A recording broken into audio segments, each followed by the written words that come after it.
नागरिकांना विहित वेळेत सेवा द्या. राज्य लोकसेवा हक्क आयुक्त किरण जाधव यांच्या सूचना. जालना महानगरपालिकेत महाराष्ट्र राज्य लोकसेवा हक्क आयोग छत्रपती संभाजीनगर विभागाचे आयुक्त किरण जाधव यांनी आज दिनांक 10 फेब्रुवारी रोजी दुपारी 3 वाजता जालना शहर महानगरपालिकेला भेट देऊन सेवा हक्क कायद्याच्या अंमलबजावणीचा सविस्तर आढावा घेतला. यावेळी त्यांनी महापालिकेतील सेवा ऑनलाईन करण्यावर आणि पारदर्शकतेवर विशेष भर दिला. आयुक्त किरण जाधव यांचा सत्कार व मार्गदर्शन. महानगरपालिकेत आगमन झाल्यानंतर महापौर वंदना मगरे आणि उपमहापौर राजेश राऊत यांच्या हस्ते आयुक्त किरण जाधव यांचा सत्कार करण्यात आला.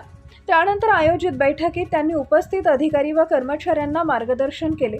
नागरिकांना मिळणाऱ्या सेवा या आपले सरकार या संकेतस्थळावर उपलब्ध असून त्या विहित कालमर्यादेतच निकाली काढणं बंधनकारक आहे असं त्यांनी स्पष्ट केले. जर एखादा अर्ज फेटाळला जात असेल तर त्याचं ठोस कारण अर्जावर नमूद करून तसे पत्र संबंधित नागरिकाला द्यावे, जेणेकरून त्याला अपील दाखल करता येईल.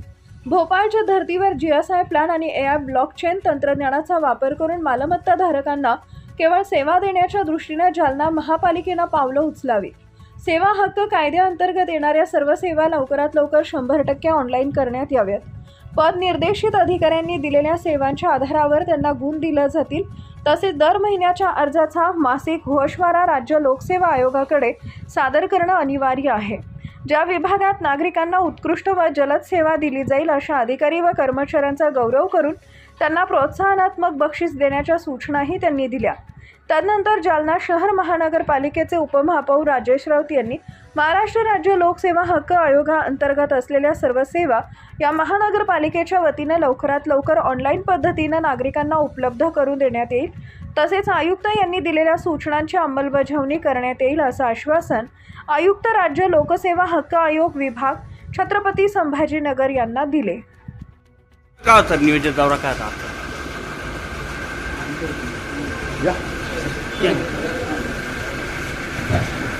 सर आज नियोजित दौरा काय होता?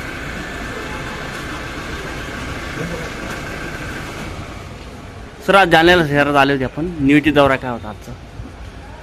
आज मी महानगरपालिकेचं निरीक्षण करण्यासाठी आलो होतो आणि प्रवेशद्वारावरच त्यांनी इलेक्ट्रॉनिक डिस्प्ले बोर्ड लावून जो महाराष्ट्राच्या जनतेला माननीय मुख्यमंत्री देवेंद्र फडणवीस साहेबांनी महाराष्ट्र लोकसेवा हक्क अधिनियम जालन्याच्या प्रत्येक नागरिकाला विहित कालावधीमध्ये जास्तीत जास्त सेवा ऑनलाईन कशा देतात याची तपासणी केली. आणि मला आनंद होतो हे सांगायला की जालन्याच्या महानगरपालिकेमध्ये 100% नाही तरी 90%च्या वरती सेवा या चांगल्या रीतीने नियत कालावधीमध्ये दिल्या गेलेल्या आहेत.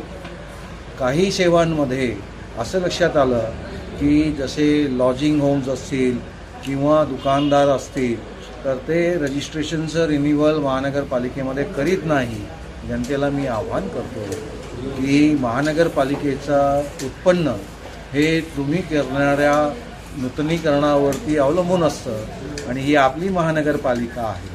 ही आपल्या जनतेला सर्वोत्तम आणि सर्वोत्कृष्ट सेवा देण्यासाठी सगळ्यात चांगलं पाणी, आरोग्य, शिक्षण वगैरे ज्या सेवा आहेत त्या देण्यासाठी आहे. आणि त्यासाठी महानगरपालिकेला सगळ्यात जास्तीत जास्त जे कायदेशीर त्यांचा रेव्हेन्यू आहे तो देण्यासाठी मदत केली पाहिजे. इकडचा STP आणि बाकीची जी पाणीपुरवठ्याची व्यवस्था आहे त्याच्यामध्ये सुद्धा यामुळे सुधार होणार आहे. महानगरपालिकेला जो महाराष्ट्राचा विकसित महाराष्ट्र 2047 ही कार्यक्रम माननीय मुख्यमंत्र्यांनी 150 दिवसाचा चालवला होता, पुढच्या वर्षीसुद्धा असाच कार्यक्रम असणार आहे आणि त्याच्यामध्ये जालना महानगरपालिकेचा प्रथम क्रमांक आला पाहिजे. यासाठी आता जे आपण आयुक्त साहेब आहेत त्यांनी आणि मला सर्व स्टाफने आश्वस्त केलं आहे की जालनाच्या जनतेला सर्वोत्तम सेवा देण्यामध्ये महाराष्ट्राच्या इतर महानगरपालिकांमध्ये सुद्धा आमचा अव्वल नंबर असेल. मला वाटतं की आजच्या बैठकीने मला ह्या प्रकारची एक भावना दिलेली आहे की जालना महानगरपालिका सर्वोत्कृष्ट काम हे असंच चालू ठेवेल. धन्यवाद.